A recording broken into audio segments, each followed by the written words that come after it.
Hello. I would like to read to you John Wesley's sermon called The Use of Money. I'll put the link in the description where I've got it from christianhistoryinstitute.org. So this is a really good sermon, and I really want to promote this, and because I think it can really bless and give us a really good perspective on Christian husbandry, in the light of both extremes, the light of the prosperity preachers who preach all about making money and but all for self, and they got there telling people like, God's told me that you're going to give me £100,000 towards my multi-million Learjet. And then on the other hand, people like Mother Teresa, who lived in abstract poverty and had people in their little in that death house in India. And the whole thing about, poverty is good. It's not about poverty, it's not about riches. It's not about that. It's about being obedient to God.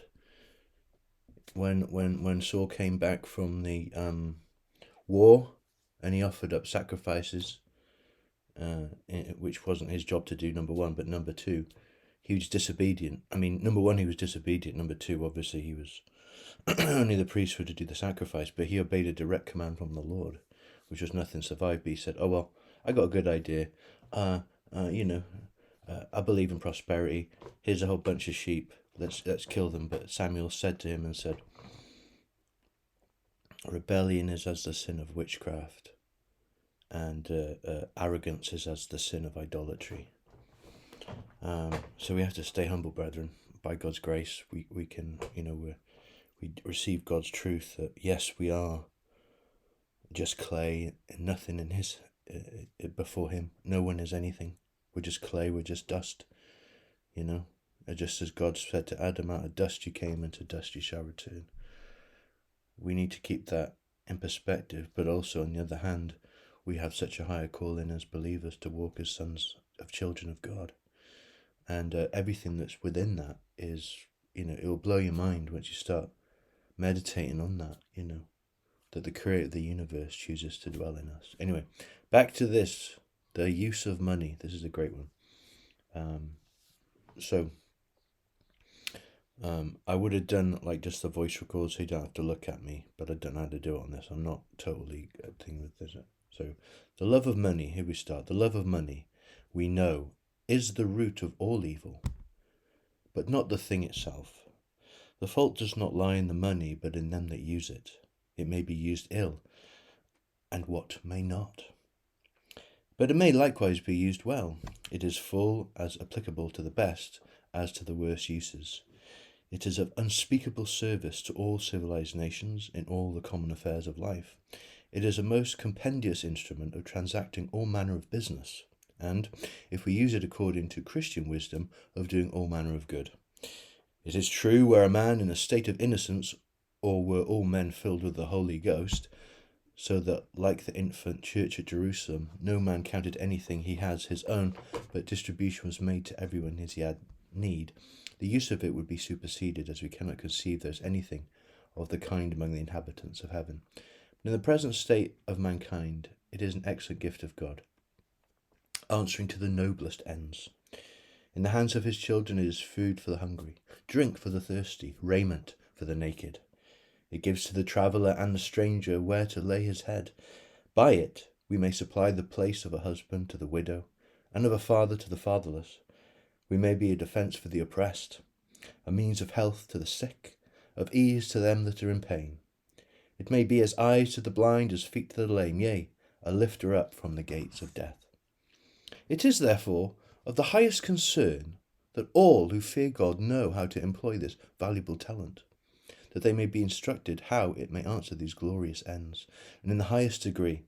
And perhaps all the instructions which are necessary for this may be reduced to 3 plain rules, by the exact observance whereof we may approve ourselves faithful stewards of the mammon of unrighteousness. Number 1. The first of these is, he that heareth, let him understand. Gain all you can. gain all you can.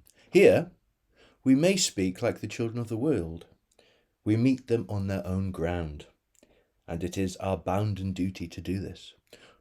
We ought to gain all we can gain, without buying gold too dear, without paying more for it than it is worth. But it is a certain we ought not to do. But this it is certain we ought not to do. We ought not to gain money at the expense of life, nor, which is in effect the same thing, as the expense of our health. Therefore, no gain whatsoever should induce us to enter into or to continue in any employ which is of such a kind, or is attended with so hard or so long labour as to impair our constitution. Neither should we begin or continue in any business which necessarily deprives us of proper seasons for food and sleep, in such proportions as our nature requires. Indeed, there is a great difference here. Some employments are absolutely and totally unhealthy, as those which imply the dealing with much with arsenic or other equally hurtful minerals, or the breathing of an air tainted with steams of melting lead, which must at length destroy the firmest constitution. Others may not be. I just put a little note in here. This is back in John Wesley's time, which was, I don't know the exact date, but it was just before slavery was abolished, because one of his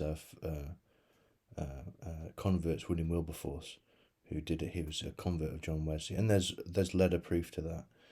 So it's around that time. So back then people were still using lead, and not so long ago people were still using.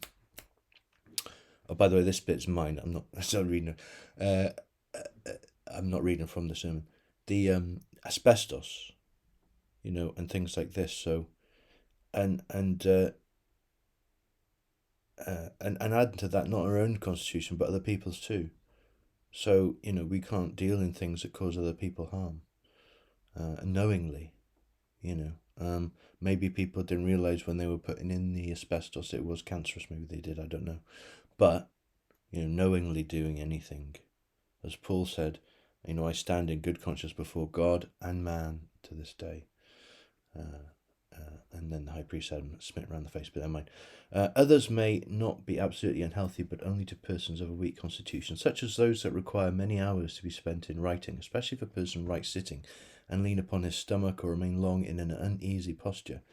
I mean, back then they didn't have computers. We have computers. We're just sitting down all day.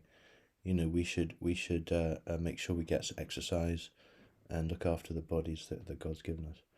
But whatever it is which reason or experience shows to be destructive of health or strength, that we may not submit to seeing the life is more valuable than meat and the body than raiment. Yes, life, yeah. And if we are already engaged in such an employ, we should exchange it as soon as possible for some which, if it lessen our gain, will, however, not lessen our health. So we have to first of all think about our health, and then financial gain, and then gain as much as we can through righteous employment. And that which does not hurt us, and which does not hurt our neighbour.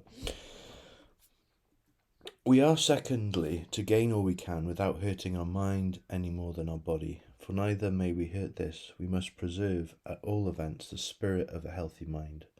Therefore we may not engage or continue in any sinful trade, any that is contrary to the law of God or of our country. Such are all that necessarily imply our robbing or defrauding the king of his lawful customs. There are yet others which may pursue with perfect innocence without hurting their body or mind, and yet perhaps you cannot. Either they may entangle you in that company which would destroy your soul, and by repeated experiments it may appear that you cannot separate the one from the other, or there may be idiosyncrasy, a peculiarity in your constitution or soul, as there in the bodily constitution of many, by reason whereof that employment is deadly to you, which another may safely follow.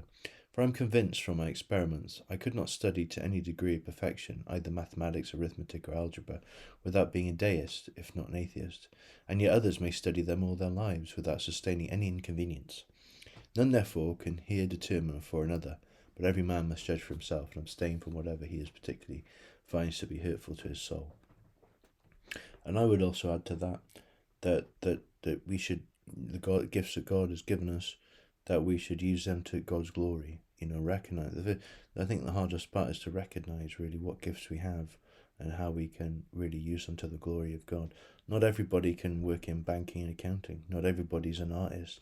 Not everybody, can do the same things.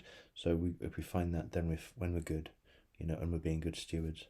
Thirdly, we are to gain all we can without hurting our neighbour, but this we cannot do if we love our neighbour as ourselves. We cannot, if we love everyone as ourselves, hurt anyone in his substance. We cannot devour the increase of his lands, and perhaps the lands and houses themselves, by gaming, by overgrown bills, whether on account of physic or law or anything else, or by requiring or taking such interest as even the law of our country forbids. Hereby all pawnbroking is excluded, seeing whatever good we might do thereby, all unprejudiced men see with grief to be abundantly overbalanced by the evil. And if it were otherwise, yet we are not allowed to do evil, that good may come. We cannot consistent with brotherly love, sell our goods below the market price. We cannot study to ruin our neighbour's trade in order to advance our own. Much less can we entice away or receive any of his servants or workmen whom he has need of. What do they call that? Poaching. None of that. None can gain by swallowing up his neighbour's substance without gaining the damnation of hell. Such strong words, but such beautiful words. Words of warning. Yes. Neither may we gain by hurting our neighbour in his body. Therefore we may not say anything which tends to impair health, such as, as I said before, eminently all that liquid fire, commonly called drams or spirituous liquor. It is true these may have a place in medicine. They may be of use in some bodily disorders, although there would rarely be occasion for them were it not for the unskilfulness of the practitioner.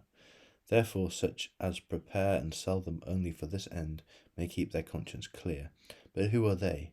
Who prepare them only for this end? Do you know 10 such distillers in England? Then excuse these, but all who sell them in the common way to any that will buy are poisoners general. They murder his Majesty's subjects by wholesale. Neither does their eye pity or spare. They drive them to hell like sheep. And what is their gain? Is it not the blood of these men, who then would envy their large estates and sumptuous palaces? Are they not, and are not they partakers of the same guilt, though in a lower degree, whether surgeons, apothecaries, or physicians, who play with the lives or health of men to enlarge their own gain, who purposely lengthen the pain or disease which they are able to remove speedily, who protract the cure of their patient's body in order to plunder their substance? Can any man be clear before God who does not shorten every disorder as much as he can, and remove all sickness and pain as soon as he can? He cannot. For nothing can be more clear than that he does not love his neighbour as himself, than that he does not do unto others as he should do unto himself. This is a dear bought gain, and so is whatever is procured by, and this is dear bought gain. This is dear bought gain, and so is whatever is procured by hurting our neighbour in his soul, by ministering, suppose, either directly or indirectly to his unchastity or intemperance, which certainly none can do. Who has any fear of God or any real desire of pleasing him? It nearly concerns all those to consider this who have anything to do with taverns, victualling houses, opera houses, playhouses, or any other places of public or fashionable diversion. If these profit the souls of men, you are clear. Your employment is good and your gain innocent. But if they are either sinful in themselves or natural inlets to sin of various kinds, then it is to be feared. You have a sad account to make. Oh, beware lest God say in that day, these have perished in their iniquity, but their blood do I require at thy hands. These cautions and restrictions being observed, it is the bounden duty of all who are engaged in worldly business to observe that first and great rule of Christian wisdom with respect to money: gain all you can. Gain all you can by honest industry. Use all possible diligence in your calling. Lose no time, and do it as well as possible. Do not sleep or yawn over it. Put your whole strength to the work. Spare no pains. Let nothing be done by halves, or in a slight and careless manner. Let nothing in your business be left undone, if it can be done by labour or patience. Gain all you can by common sense, by using in your business all the understanding which God has given you. You should be continually learning from the experience of others, or from your own experience, reading and reflection. To do everything you have to do better today than you did yesterday, and see that you practice whatever you learn, that you may make the best of all that is in your hands. 2. Having gained all you can by honest wisdom and unwearied diligence, the second rule of Christian prudence is save all you can. Do not throw the precious talent into the sea. Leave that folly to heathen philosophers. Do not throw it away in idle expenses, which is just the same as throwing it into the sea. Expend no part of it merely to gratify the desire of the flesh, the desire of the eye, or the pride of life. Do not waste any part of so precious a talent merely in gratifying the desires of the flesh, in procuring the pleasures of sense or whatever kind, particularly in enlarging the pleasure of tasting. I do not mean avoid gluttony and drunkenness only. An honest heathen would condemn these, but there is a regular reputable kind of sensuality, an elegant epicurism which does not immediately disorder the stomach, nor sensibly at least impair the understanding, and yet to mention no other effects of it now, it cannot be maintained without considerable expense. Cut off from all this expense. Despise delicacy and variety, and be content with what plain nature requires. Do not waste any part of so precious a talent merely in gratifying the desire of the eye by superfluous or expensive apparel, or by needless ornaments. Waste no part of it in curiously adorning your houses, in superfluous or expensive furniture, in costly pictures, painting, gliding, books, in elegant rather than useful gardens. Let your neighbours who know nothing better do this. Let the dead bury their dead. But what is that to thee, says our Lord? Follow thou me. Are you willing? Then you are able so to do. Lay out nothing to gratify the pride of life, to gain the admiration or praise of men. This motive of expense is frequently interwoven with one or both of the former. Men are expensive in diet, or apparel, or furniture, not barely to please their appetite, or to gratify their eye, or their imagination, but their vanity too. Who would expend anything in gratifying these desires if he considered that to gratify them is to increase them? Nothing can be more certain than this. Daily experience shows the more they are indulged, they increase the more. Whenever, therefore, you expend anything to please your tastes or other senses, you pay so much for sensuality. When you lay out money to please your eye, you give so much for the increase of curiosity, for a stronger attachment to these pleasures which perish in the using. While you are purchasing anything which men use to applaud you, you are purchasing more vanity. Had you not then enough of vanity, sensuality, curiosity before? Was there any need of any addition, and would you pay for it too? What manner of wisdom is this? Would not the literally throwing of your money into the sea be less mischievous folly? And why should you throw away money on your children any more than upon yourself, in delicate food, in gay or costly apparel, and superfluities of any kind? Why should you purchase for them more pride or lust, more vanity or foolish and hurtful desires? They do not want any more, they have enough already. Nature has made ample provision for them.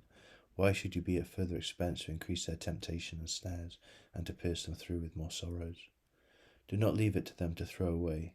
If you have good reason to believe they would waste what is now in your possession, in gratifying and therefore increasing the desire of the flesh, the desire of the eye, or the pride of life, the peril of theirs and your soul, so not set these traps on their way.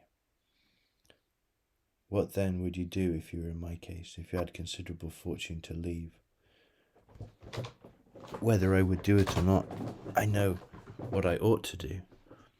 This will admit of no reasonable question. If I had one child, elder or younger, who knew the value of money, one who I believed would put it to the true use, I should think it my absolute indispensable duty to leave that child the bulk of my fortune, and to the rest just so much as would enable them to live in the manner they had been accustomed to do.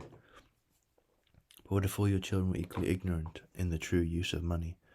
I ought then, hard saying, who can hear it, to give each what would keep him above want, and to bestow all the rest in such a manner as I judge would be most for the glory of God.